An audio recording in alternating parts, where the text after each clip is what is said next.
Poglejmo, kako se reže lovorikovec. Lovorikovec običajno režemo dvakrat na leto. Prvič konec maja, v začetku junija, drugič pa ob koncu poletne vročine, konec avgusta, tam začetek septembra, kasneje ne. Pa poglejmo naprej, kako režemo še navadni gaber in druge rastline. Navadni gaber in bukev režemo lahko rigorozno enkrat na leto, konec avgusta. Če se vam pa zgoraj preveč razrašča, pa jo režemo v trapezu že konec maja. Zgoraj je ožje, spodaj je širša, da spodaj jo ne boli in se boljše razrašča.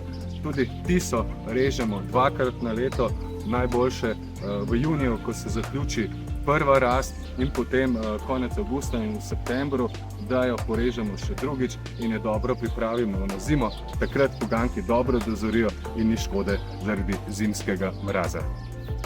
Če vas zanima, kako režemo pušpan, liguster ali oblikovane grme, topiarje, za take je najboljša tisa, poglejte v komentarju spodaj.